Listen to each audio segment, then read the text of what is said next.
నమస్తే జీవనరేఖ కార్యక్రమానికి స్వాగతం. అసలు క్యాన్సర్ అంటే ఏమిటి, లక్షణాలు ఎలా ఉంటాయి, అసలు క్యాన్సర్ రావడానికి కారణాలేంటి, సాధారణంగా మహిళల్లో వచ్చే క్యాన్సర్లు ఎన్ని రకాలు ఉంటాయి, క్యాన్సర్ కు ఏ చికిత్సా పద్ధతులు అందుబాటులో ఉన్నాయి. అమ్మోరు హాస్పిటల్ నుంచి consultant radiation oncologist doctor Rama Wagmare గారు మనతో ఉన్నారు. వారిని అడిగి మరిన్ని సందేహాలను నివృత్తి చేసుకుందాం. అలాగే మీ సందేహాలను స్క్రీన్ మీద కనిపిస్తున్న నెంబర్ కి కాల్ చేసి నివృత్తి చేసుకోవచ్చు. నమస్తే డాక్టర్ రమా వాగ్మారే గారు. నమస్తే అండి. హెచ్ఎంటీవీ ప్రేక్షకులందరికీ నా నమస్తే. ఓకే అండి, మామూలుగా క్యాన్సర్ అంటే చాలా మందికి ఒక లాంటి భయం ఉంటుంది. సో భయపడే వ్యాధి కూడా క్యాన్సరే. అసలు క్యాన్సర్ అంటే ఏంటి? క్యాన్సర్ అంటే ఏంటి అని తెలుసుకునే ముందు ఫస్ట్ నార్మల్ సెల్స్ మన బాడీలో ఎలా పనిచేస్తాయో అది అర్థం చేసుకుంటే క్యాన్సర్ అంటే ఏంటి అని ఈజీగా అర్థమవుతుంది. ఇప్పుడు మన బాడీ అనేది అయితే ఉందో అందరికీ తెలుసు, it is made of billions and trillions of cells తో ఫామ్ అయి ఉంది. ఓకే, సో అది సెల్స్ ఎలా అయితే పనిచేస్తాయో త్రూ అవుట్ పనిచేసే ఒక విధానం ఉంటుంది. There is a routine process. అది మన బర్త్ నుండి డెత్ అయ్యేంత వరకు అదొక కంట్రోల్డ్ మెకానిజం అన్నమాట. ఏజ్ పెరిగే కొద్దీ సెల్స్ డ్యామేజ్ అయిపోతాయి, పాడైపోతాయి, అవి రిప్లేస్ అయిపోతాయి మళ్ళీ హెల్దీ సెల్స్ తో అన్నమాట. So that is like that's a continuous process. Cancer ఎప్పుడు ఫామ్ అవుతుందంటే ఈ రెగ్యులర్ ఏదైతే సెల్ గ్రోత్ ప్రాసెస్ ఉంటుందో అది ఎక్కడైనా ఇంటరప్ట్ అయ్యి అది నార్మల్ పాత్ నుండి డీవియేట్ అయింది అనుకోండి, సో అప్పుడు క్యాన్సర్ వచ్చే అవకాశం ఉంటుంది. సో ఎగ్జాక్ట్లీ క్యాన్సర్ అని ఎప్పుడు చెప్తామంటే, ఇప్పుడు నేను చెప్పాను సెల్ గ్రోత్ అనేది ఒక రెగ్యులేటెడ్ మెకానిజం. అంటే ఎంతవరకు సెల్ గ్రోత్ ఉండాలో అంతే పెరుగుతాయి, దాని తర్వాత సెల్ గ్రోత్ అనేది స్టాప్ అయిపోతుంది. ఇప్పుడు క్యాన్సర్ లో ఏమవుతుందంటే సెల్స్ అనేవి ఇష్టం వచ్చినట్టు పెరుగుతా పోతాయి అనమాట. There is no limit.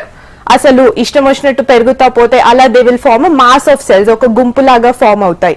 ఇంకా ఈ గుంపు ఏదైతే సెల్స్ గుంపు ఉంటుందో అది that has a tendency to spread to other parts. అంటే శరీరంలో వేరే పార్ట్స్ ఉంటాయి కదా, అక్కడ స్ప్రెడ్ అయ్యే అవకాశం కూడా ఉంటది.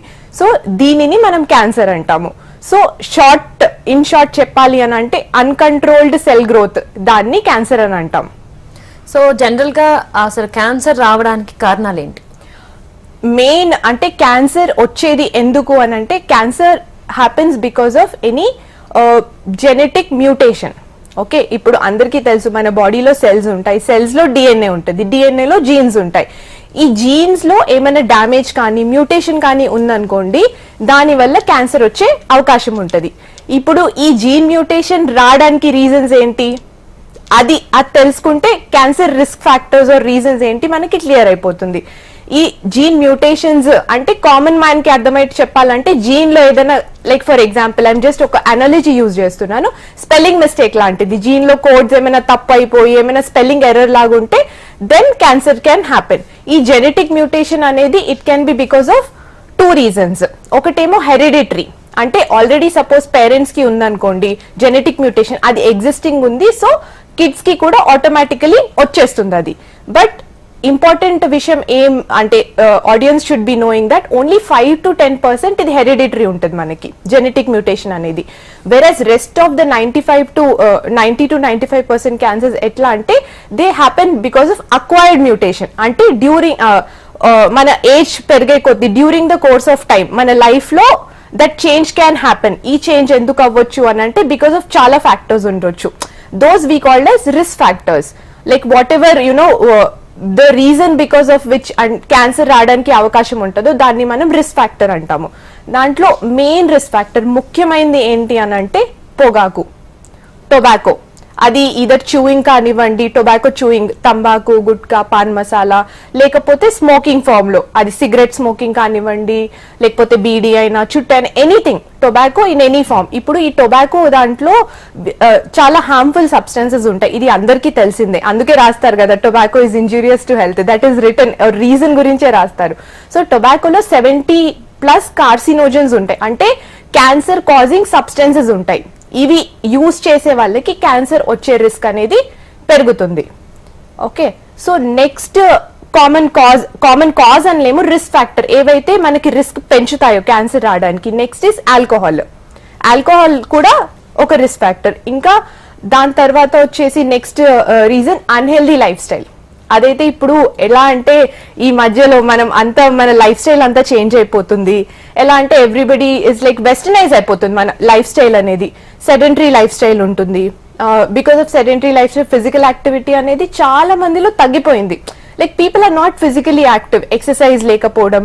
ఇంకా దాంతో పాటు యాడెడ్ ఫ్యాక్టర్ ఏంటి, అన్హెల్దీ డైట్. అందరూ ఇన్క్లైన్డ్ అయిపోతున్నారు జంక్ ఫుడ్, ప్రాసెస్డ్ ఫుడ్, ఇంకా అదంతా these are also risk factors అన్నమాట.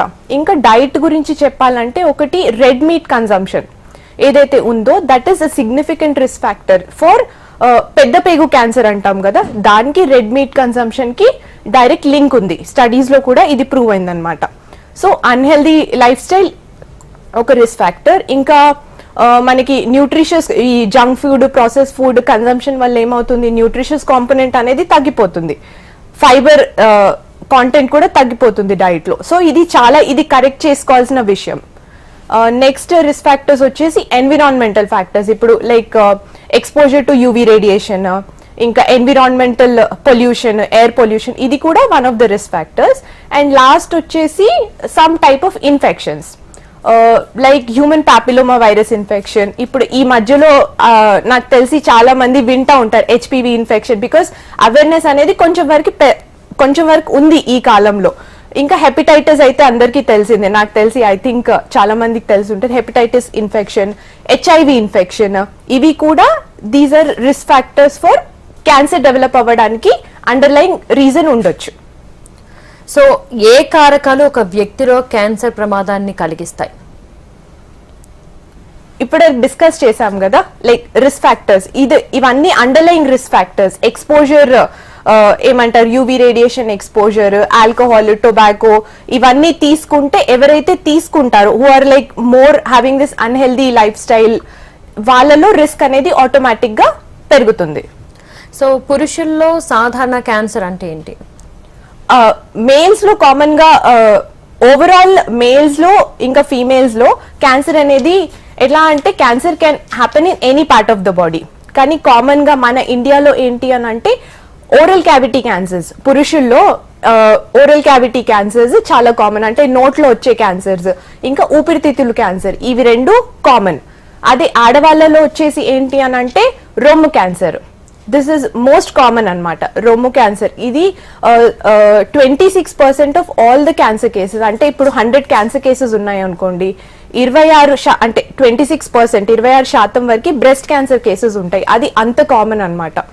ఇంకా next common cancer in women వచ్చేసి సర్విక్స్ క్యాన్సర్.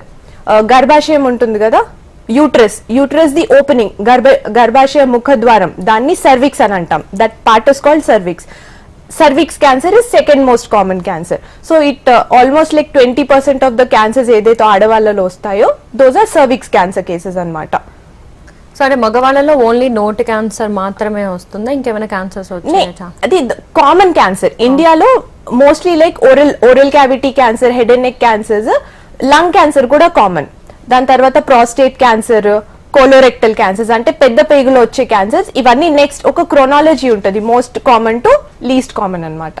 సో మహిళల్లో వచ్చే సాధారణ క్యాన్సర్లు ఇప్పటి వరకు మాట్లాడాం కదా, మహిళల్లో కామన్ గా వచ్చేవి బ్రెస్ట్ క్యాన్సర్, రొమ్ము క్యాన్సర్, ఇంకా సర్విక్స్ క్యాన్సర్. దాని తర్వాత మహిళల్లో కూడా మనం చూస్తాం హెడ్ అండ్ నెక్ క్యాన్సర్స్ ఉంటాయి, లంగ్ క్యాన్సర్, తర్వాత కోలోరెక్టల్ క్యాన్సర్స్. ఇవన్నీ మనకి కామన్, అంటే టాప్ 5 క్యాన్సర్స్, టాప్ 6 క్యాన్సర్స్ లో లిస్ట్ అవుట్ ఉంటాయి అన్నమాట ఇవన్నీ. సో మన క్యాన్సర్ ప్రభావాన్ని తగ్గించవచ్చా, అంటే లైక్ క్యాన్సర్లను ఎలా నివారించవచ్చు? క్యాన్సర్ ని నివారించడానికి అంటే ట్రీట్మెంట్ పరంగా ఫస్ట్ డయాగ్నోసిస్ అయితే ట్రీట్మెంట్ అనేది ఒక ఎంటైర్ డిఫరెంట్ ఆస్పెక్ట్. ట్రీట్మెంట్స్ అనేవి అవైలబుల్ ఉన్నాయి. క్యాన్సర్ రాకుండా మనం ఏమన్నా ముందే జాగ్రత్తలు తీసుకోవచ్చా, క్యాన్సర్ ముందే బయటపడుతుందా అని అంటే దానికి కూడా పాసిబిలిటీ ఉంది. వీ హ్యావ్, అంటే ఇప్పుడు మనకి టూల్స్ ఉన్నాయి అన్నమాట తొందరగా బయట పెట్టడానికి. క్యాన్సర్ ఎర్లీ స్టేజ్ లో కానీ క్యాన్సర్ రాకముందే ప్రీ క్యాన్సర్ స్టేజ్ అని అంటాం కదా, సో ఆ స్టేజ్ లో కూడా బయట పడడానికి పాసిబిలిటీ ఉంది. సో డాక్టర్, మిగతా ప్రశ్నలు అడిగే ముందు కాలర్ అయితే రెడీగా ఉన్నారు, ఒకసారి కాలర్ తో మాట్లాడదాం. మహేష్ గారు నమస్తే అండి. మేడం నమస్తే మేడం. మహేష్ గారు మీ ప్రాబ్లం ఏంటో చెప్పండి. నాకు కాదు మేడం, మా అక్కకు ఉంది కొద్దిగా. ఓకే. అదే ముక్కుల రక్తం వస్తున్నాయి మేడం, ముక్కుల. ఓకే మేడం వస్తుంటే మేము కర్నూలులో తెచ్చి మన ముక్కు డాక్టర్ దగ్గరికి వెళ్ళాము. చెప్పండి మేడం చెప్పండి. వెళ్తే అది వాళ్ళు అది లోపల చిన్న కండలాట తీసి టెస్ట్ చేసింది మేడం. ఓకే చేసి అది క్యాన్సర్ అని చెప్తున్నారు. అయితే మన సిటీలో అది బసవతారకం ఉంది కదా మేడం, అవును కర్నూలులో చేయించుకుంటే అక్కడ చేయించుకోండి మన ఆరోగ్యశ్రీలో చేయించుకోండి అని చెప్పిండ్రు. అక్కడ కూడా వెళ్తే అన్ని టెస్టులు చేసి సెకండ్ స్టేజ్ అన్నారు మేడం. అది సీరియస్ ఉంటుందా ఎట్లా మేడం అని అట్లా డౌట్ అని ఫోన్ చేసినాం మేడం. సో ఓకే అండి. ఓకే మహేష్ గారు, ఇది ఏమంటారు, నాకు తెలిసి అంటే తను ఇచ్చిన డిస్క్రిప్షన్ ప్రకారము తనకి ఏంటంటే నోజ్ లో ట్యూమర్ ఉన్నట్టు అనిపిస్తుంది. ఇప్పుడు ఆల్రెడీ బయోప్సీ పరీక్షలన్నీ అయిపోయాయని చెప్పారు కదా మీరు? మేడం పరీక్షలన్నీ అయిపోయాయండి రమేష్ గారు, మొత్తం టెస్ట్లన్నీ టెస్టులన్నీ అయిపోయినాయి. జైన్ అయినరు. అది మేడం మన ఫిజియోథెరపీ అయితే అది ఎలక్ట్రా అది పెడుతుందంట మేడం ముక్కుకు. సిటీ స్కాన్ అన్ని కూడా. ఓకే, సో ఫస్ట్ దీనికి ప్రాసెస్ ఏముంటదంటే ట్యూమర్ అనేది చాలా రకాలు ఉండొచ్చు. ఓకే, సో అది మనం ఏం ట్యూమరో అది కనుక్కోవాలన్నమాట. దానికోసం బయోప్సీ రిపోర్ట్ చూడాల్సి ఉంటుంది. ఇంకా క్యాన్సర్ స్టేజ్ ఏంటి అది చాలా ఇంపార్టెంట్. ఏం ట్రీట్మెంట్, దానికి ఎంతవరకు ఇది తగ్గే అవకాశం ఉంది, ఎంతవరకు నయం అవుతుంది, అది చెప్పడానికి మనకి ఇవన్నీ ప్రాసెస్ ఉంటుంది అనమాట. ఇవన్నీ రిపోర్ట్స్ ఒకసారి చూస్తే మనకి ఐడియా వస్తుంది క్లియర్ గా. ఎగ్జాక్ట్లీ మనకి డయాగ్నోసిస్ ఇంకా స్టేజ్ అనేవి చాలా ఇంపార్టెంట్ ఫ్యాక్టర్స్ మీ క్వశ్చన్ కి ఆన్సర్ చెప్పడానికి. సో ఓకే డాక్టర్, అయితే క్యాన్సర్ కు ఏ చికిత్స పద్ధతులు అందుబాటులో ఉన్నాయి? ఇప్పుడు లైక్ వీఆర్ ఇన్ అడ్వాన్స్డ్ ఎరా. ఓకే, మనం ఏంటంటే మొత్తం అన్ని దగ్గర మనకి we have advancements everywhere. Technology కానీ ఏ ఆస్పెక్ట్ లో చూసినా గానీ చాలా అడ్వాన్సెస్ ఉన్నాయి. సేమ్ మన హెల్త్ కేర్ లో కూడా అలాగే చాలా అడ్వాన్స్మెంట్స్ వచ్చాయి. స్పెషల్లీ క్యాన్సర్ సంబంధించిన ట్రీట్మెంట్ ఇప్పుడు కొన్ని ఇయర్స్ బ్యాక్ మనం చూస్తే క్యాన్సర్ ట్రీట్మెంట్ అవైలబిలిటీ ఏమైనా ట్రీట్మెంట్ ఫెసిలిటీస్ ఉండే కదా, అవి చాలా లిమిటెడ్ ఉండే. కానీ ఈ టైంలో ఆ సిచ్యువేషన్ అనేది చేంజ్ అయ్యింది. So we have lot of advance treatment techniques ప్రస్తుతం క్యాన్సర్ కోసం. కానీ కామన్ గా యూజ్ చేసేవి అంటే మీరు వింటా ఉంటారు, కామన్ ఇప్పుడు మనం మాట్లాడేది కామన్ పీపుల్ తో కాబట్టి కామన్ గా యూజ్ చేసే treatments radiation treatment, chemotherapy, surgery, ఇవి కామన్ గా యూజ్ చేయాల్సి వస్తుంది. ఇది ఎట్లా అంటే ఒక క్యాన్సర్ పేషెంట్ కి ఒకటే ట్రీట్మెంట్ కాకుండా ఏదో ఒక గివెన్ పాయింట్ లో క్యాన్సర్ ట్రీట్మెంట్ లేకపోతే ముందు తర్వాత సమ్ కాంబినేషన్ ఆఫ్ ట్రీట్మెంట్స్ అవసరం పట్టొచ్చు. ఈ మూడు కాకుండా వేరే ట్రీట్మెంట్స్ కూడా ఉన్నాయి మనకి. ఇప్పుడు ఎలా అంటే హార్మోనల్ థెరపీ ఉంది, ఇంకా హార్మోన్ థెరపీ, ఇమ్యూనోథెరపీ ఉంది we have, and there are like cancer vaccines have come. So అలా మనకి చాలా అడ్వాన్స్ ట్రీట్మెంట్ ఆప్షన్స్ అనేది ఉన్నాయి. ట్రీట్మెంట్ డిసైడ్ చేయడానికి చాలా ఫ్యాక్టర్స్ కన్సిడర్ చేయాల్సి వస్తుంది మనం. ఎలా అంటే జస్ట్ ఓకే పేషెంట్ వచ్చాడు జబ్బు ఏంటో తెలుసుకొని అలా ట్రీట్మెంట్ డిసైడ్ చేయమన్నమాట. ఎలా అయితే ప్రతి టైలర్ ట్రీట్మెంట్ అప్రోచ్ అంటాం మనం. ఎలా సపోజ్ ఎవరైనా మీరు టైలర్ దగ్గరికి వెళ్ళి మీ బట్టలు కుట్టించుకోవడానికి వెళ్తారు, టైలర్ మీ మెజర్మెంట్స్ తీసుకుంటారు కదా. సేమ్ అలాగే క్యాన్సర్ పేషెంట్ ఓపీలో వచ్చినప్పుడు డయాగ్నోసిస్ అలా చేసినప్పుడు ప్రతి పేషెంట్ కి ఒక ఇండివిజువల్ కస్టమ్ మేడ్ ప్లాన్ ఉంటుంది అనమాట. ఇప్పుడు 2 పేషెంట్స్ ఉన్నారు, సేమ్ డయాగ్నోసిస్ ఉంది, కానీ అప్పుడప్పుడు ఎలా అంటే ఇద్దరు పేషెంట్స్ కి మనం సేమ్ ట్రీట్మెంట్ ఇవ్వం, ట్రీట్మెంట్ వేరీ అవుతుంది. ఎందుకంటే వాళ్ళ క్రైటీరియా వేరే ఉంటుంది వాళ్ళకి.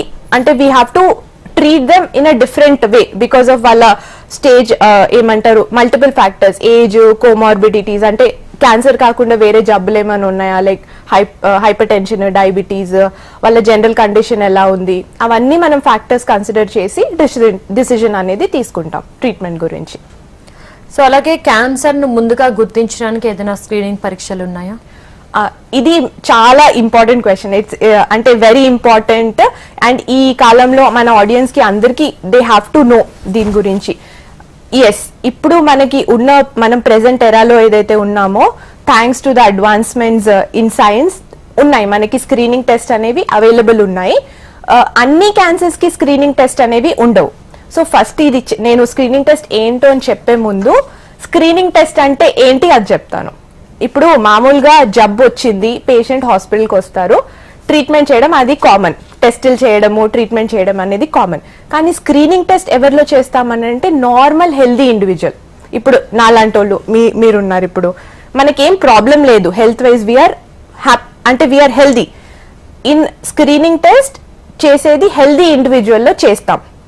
ఓకే, ఇంకా స్క్రీనింగ్ టెస్ట్ కొన్ని క్యాన్సర్స్ కి అవైలబుల్ ఉన్నాయి, కానీ అదేంటంటే మోస్ట్ కామన్ క్యాన్సర్స్ ఇప్పటివరకు మనం మాట్లాడుకున్నాం కదా, ఆ క్యాన్సర్స్ కి అవైలబుల్ ఉన్నాయి.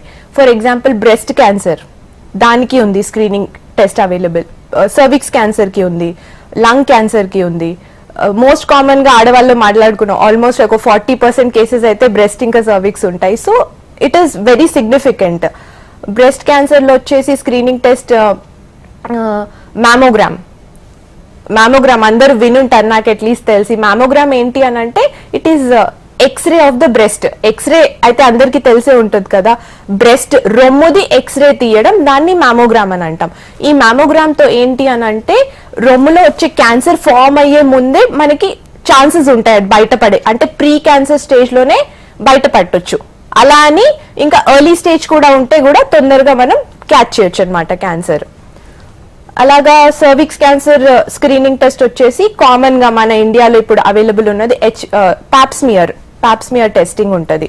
ఇంకా హెచ్పివి టెస్ట్ కూడా అవైలబుల్ ఉందన్నమాట. సో ఈ టెస్ట్ వల్ల ఏమవుతుందంటే మనం క్యాన్సర్ అనేది తొందరగా బయటపడుతుంది కాబట్టి సో ఎర్లీ డయాగ్నోసిస్ అవుతుంది, దాని తర్వాత మంచి క్యూర్ రేట్ కూడా పెరుగుతుంది, ఎందుకంటే ట్రీట్మెంట్ అనేది మనం ఈజీగా ఆఫర్ చేయొచ్చు. సో లైక్ మనం ఇందాక మాట్లాడుకున్నాము మహిళల్లో ఎక్కువ శాతం బ్రెస్ట్ క్యాన్సర్ వస్తుంది అని చెప్పేసి. సో ఆ క్యాన్సర్ కి సంబంధించి చూసుకున్నట్లయితే మనం ముందుగా గుర్తించచ్చా ఒక ఫస్ట్ స్టేజ్ లో ఉన్నప్పుడు, లేకపోతే అంటే స్క్రీనింగ్ కాకుండా ఏదైనా ఫిజికల్ గా మనకి ఏదైనా తెలుస్తుందా, ఎట్లా గుర్తించాలి క్యాన్సర్ ని?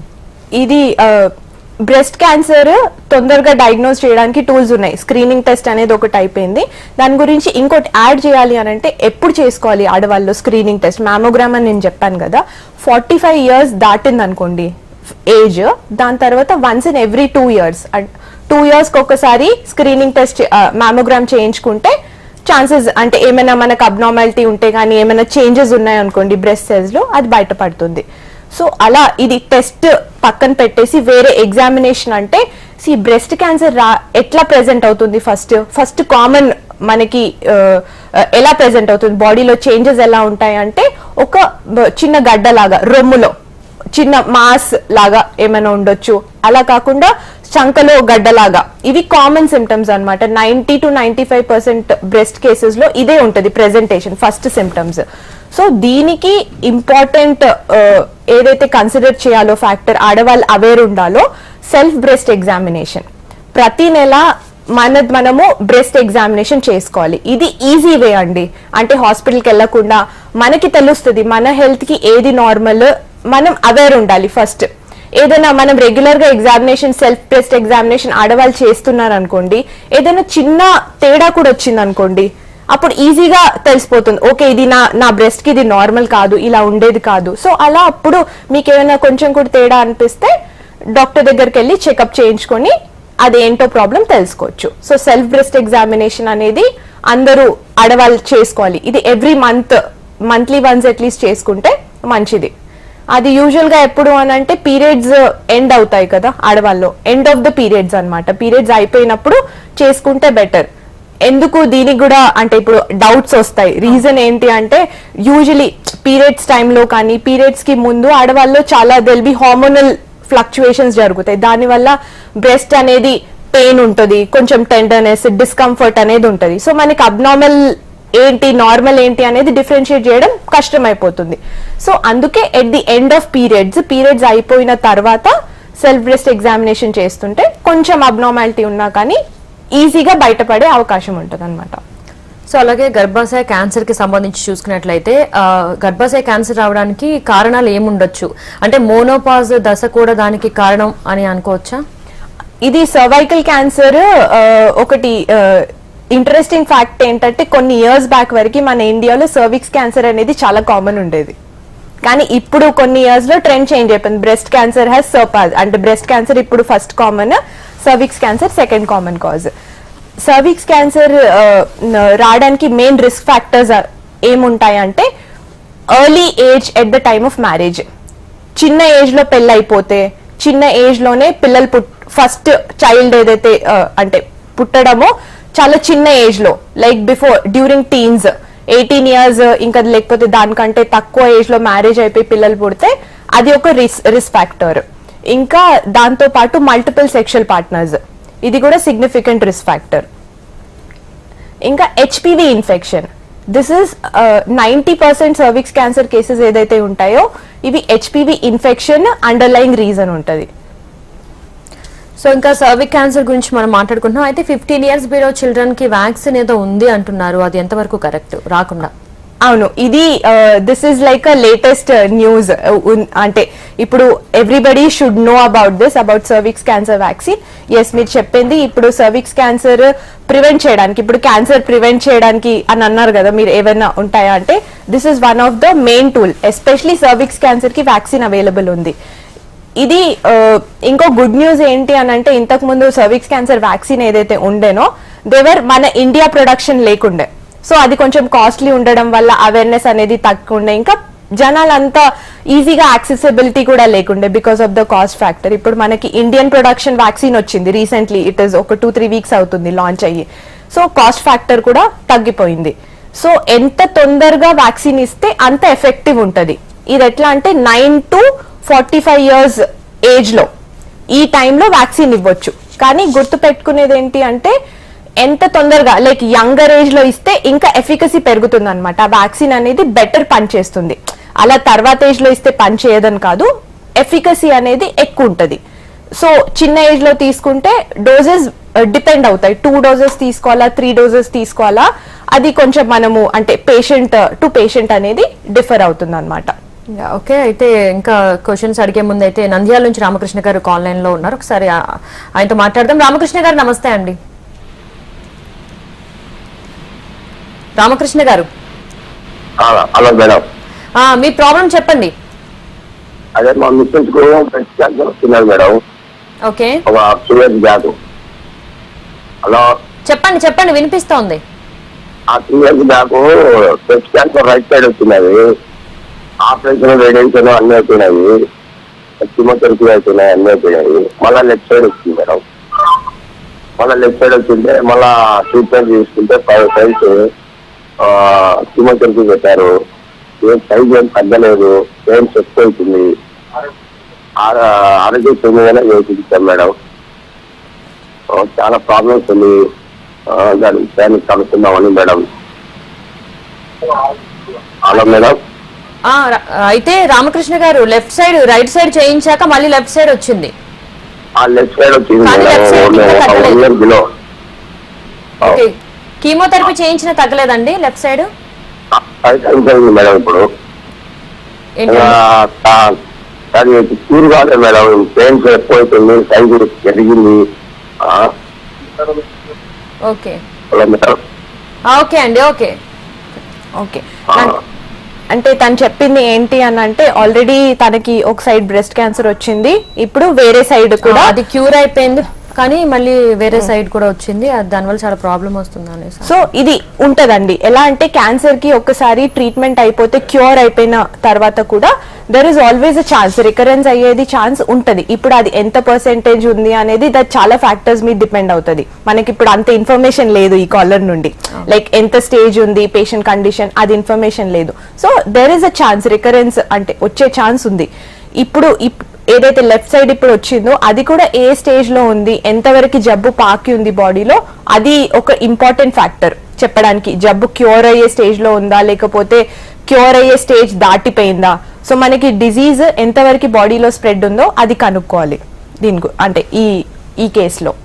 దాని తర్వాత మనము క్లియర్ గా మనకి చెప్పొచ్చు ఎలా ప్రోగ్నోసిస్ ఎలా ఉంటది, క్యూర్ రేట్స్. సపోజ్ కీమోథెరపీ పని చేయట్లేదు అని అంటున్నారు, వేరే ట్రీట్మెంట్ ఏమైనా చేంజ్ చేయొచ్చా, సెకండ్ లైన్ ఆఫ్ ట్రీట్మెంట్ అవసరం ఉంటుందా, అవి ఇంకా మనం ఇన్ డెప్త్ డీటెయిల్డ్ అనాలిసిస్ కావాలి ఈ రిపోర్ట్స్ గురించి. సో డాక్టర్, ఫైనల్ గా చూసుకున్నట్లయితే ఇప్పుడు ఈ కాలర్ నుంచి మనం విన్నాం కూడా, ఒక వైపు వస్తే తగ్గిపోయింది ఇంకో వైపు వచ్చింది అని అంటున్నారు. సో అంటే ఆ సెల్స్ అనేవి, క్యాన్సర్ సెల్స్ అనేవి ఒక దగ్గర తగ్గిపోయింది ఇంకొక దగ్గర వచ్చే అవకాశాలు ఉన్నాయా ఒక్కసారి క్యాన్సర్ వస్తే?